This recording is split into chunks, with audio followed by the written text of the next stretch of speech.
Ian Cameron, the chair of Parliament's Portfolio Committee on Police and the Democratic Alliance Spokesperson on Police, has survived an attack on his life. Two of his colleagues were injured. We are very fortunate to have him with us today. Welcome, Ian. Good morning. Thank you, Chris. Wow, I got a fright when I saw you. You must be in pain. Yeah, it feels a little bit more painful this morning. There's a little bit more swelling, and you can't see it very well on the camera. But two of my teeth are broken, so yeah, my teeth are quite sore. It's not a good clean break, if that makes sense. And so I'll be spending some quality time with the dentist later on today. Ian, please take us through the horror experience yesterday. Sure. So, Chris, it's not a very long story. We did a surprise visit at the Phillipi Training Academy of the South African Police Service.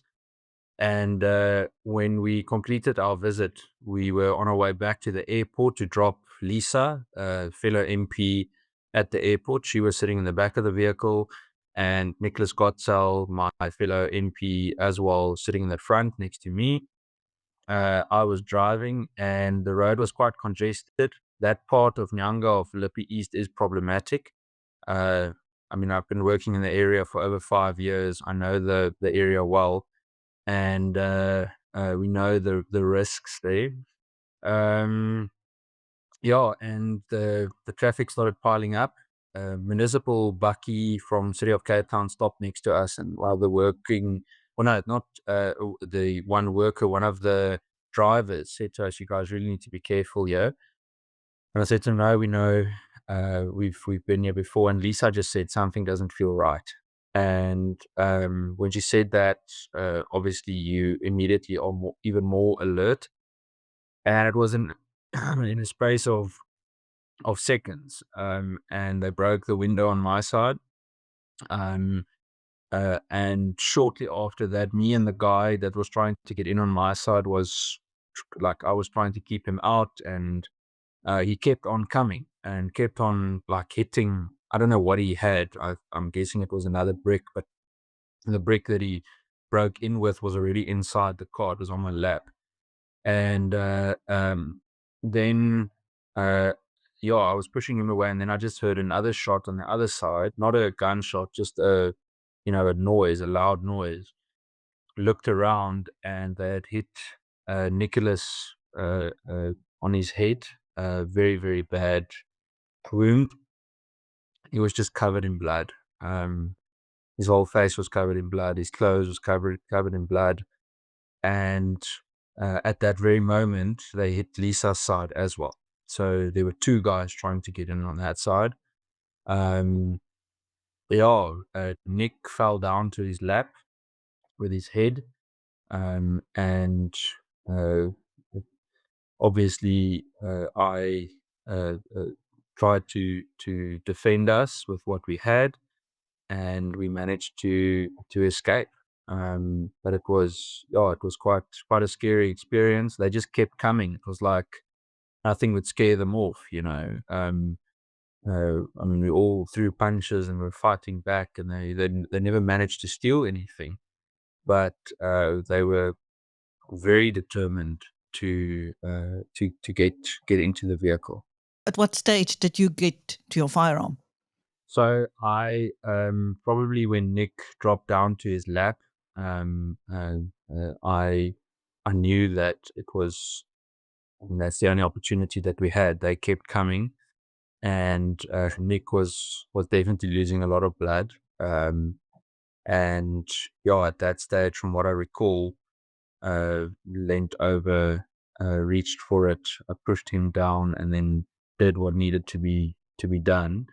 And that was it. Then we sped off to the closest petrol garage, and at the petrol garage we parked in a way that we could still see any oncoming threat, because it was still close by, so we were scared that they would come back.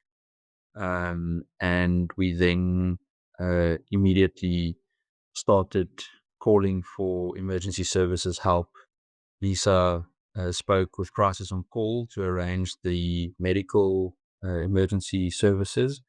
So there was a really good response from both ER24 and Metro EMS. Metro Police from the city of Cape Town reacted very, very quickly, and local SAPs, Phillipi East SAPS specifically, and Nyanga SAPS were phenomenal. They were very, very quick. And then specifically City of Cape Town Metro Police and also CPI, the private security company, also came through. But yeah, I mean, initially, what was a humbling part of it is that people didn't know initially that it was us. So, I mean, you just call for help. And it was really amazing to see the compassion and just the enthusiasm with which everyone arrived there. How many of the attackers are under arrest now, Ian? So, according to what I know, one is currently critical in hospital and under arrest, under police guard. The second one, so that first one is an 18-year-old.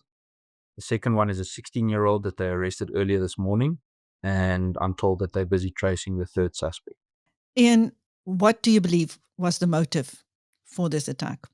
It's difficult to say. I mean, it needs to be investigated. Off by heart, it seems opportunistic. I've seen a lot of speculation of people saying that they want to do a hit on me and all sorts of things. But to be honest with you, it's irrelevant. The investigation must take its course. We're not going to stop doing our work. And I don't say it in a melodramatic way. We're not deterred. I spoke with Nicholas this morning, and both of us were joking that we, tongue in cheek, are even more attractive now. So we were joking, and Lisa is just incredible. She's like a little matriarch to the two of us. So yesterday she was extremely caring. We felt like her kids. And yeah, so no, Chris, I don't know what the motive was. The charges seem to be attempted murder and attempted robbery or hijacking.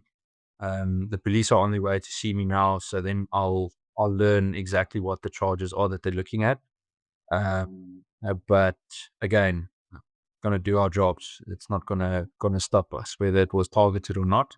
We're gonna continue doing what we do. Now, you were on your way back from the Phillipi SAPS Training Academy. That was not your first oversight visit. You have been there many times, and you have worked really hard to try and exterminate the deep rot there. What did you find on your last visit yesterday, Ian? Yeah, so it was an average kind of visit. There were minor improvements on things that we found previously. Cleanliness in the room specifically was improved of the students, but generally speaking, the place is falling apart. The mess hall is filthy. I mean, those floors, you walk on the floor and your shoes stick to the tiles. Nicholas found cockroaches in some of the showers.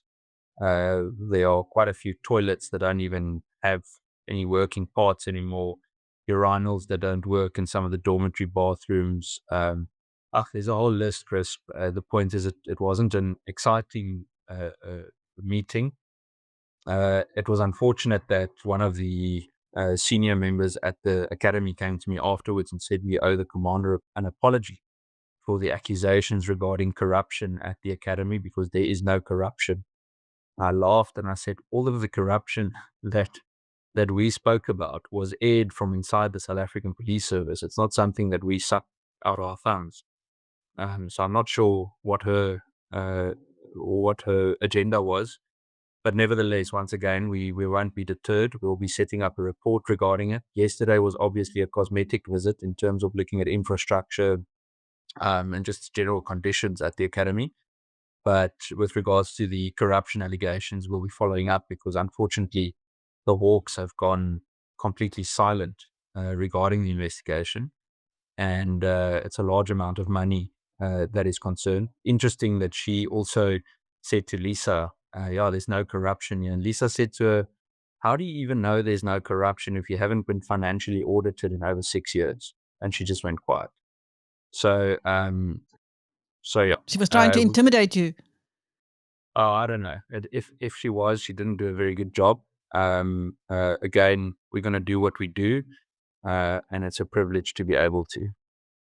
Well, Ian, your life has been in danger ever since your days at Action Society, and there have been repeated threats. Are you getting the protection you need? Chris, so I could look after myself, and I don't need to sound melodramatic in any way.